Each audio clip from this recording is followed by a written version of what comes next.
22ನೇ ತಾರೀಕು ಏಪ್ರಿಲಲ್ಲಿ ಅಟ್ಯಾಕ್ ಆಗುತ್ತೆ. ನಾನು ಅಲ್ಲೇ ಇದ್ದೆ, ನೆಕ್ಸ್ಟ್ ಮರುದಿನ ಅಲ್ಲೇ ಇದ್ದೆ. 22ನೇ ತಾರೀಕು ಪ್ರಧಾನಮಂತ್ರಿಯವರು ಸೌದಿ ಅರೇಬಿಯಾದಿಂದ ವಾಪಸ್ ಬರ್ತಾರೆ. ಪ್ರೆಸ್ ಮೀಟ್ ಮಾಡೋದಿಲ್ಲ, ನೇರವಾಗಿ ಹೋಗಿ ಬಿಹಾರ್ನಲ್ಲಿ ಚುನಾವಣೆ ರ್ಯಾಲಿಯಲ್ಲಿ ಅವರು ಭಾಗವಹಿಸ್ತಾರೆ. 25ನೇ ತಾರೀಕಿಗೆ ಎಲ್ಲ ಆಲ್ ಪಾರ್ಟಿ ಮೀಟಿಂಗ್ ಕರೆದ್ರು ಕೂಡ ಪ್ರಧಾನಮಂತ್ರಿ ಅವತ್ತೂ ಬರೋದಿಲ್ಲ.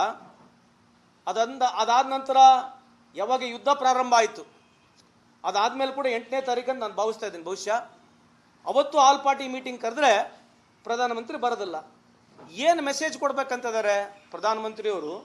ಈ ದೇಶಕ್ಕೆ ಏನು ಮೆಸೇಜ್ ಕೊಡ್ಬೇಕಂತಿದ್ದಾರೆ ಅಂದರೆ, ಎಲ್ಲರಿಗಿನ ನಾನೇ ಸುಪ್ರೀಮು, ನಾನು ಯಾವುದು ಮೀಟಿಂಗ್ ಅಟೆಂಡ್ ಆಗೋದಿಲ್ಲ, ಈ ಥರತಕ್ಕಂಥ ಪ್ರಧಾನಮಂತ್ರಿ ನರೇಂದ್ರ ಮೋದಿ ಸಾಹೇಬರಿಗೆ ನಾವು ಬಿಟ್ಬಿಡಿ ಹೋಗಲಿ. ಬಿ ಜೆ ಪಿಯವ್ರು ಯುವ ನಾಯಕರು ಏನಿದಿರಲ್ಲ, ದಯಮಾಡಿ ಪ್ರಶ್ನೆ ಮಾಡಿರಿ.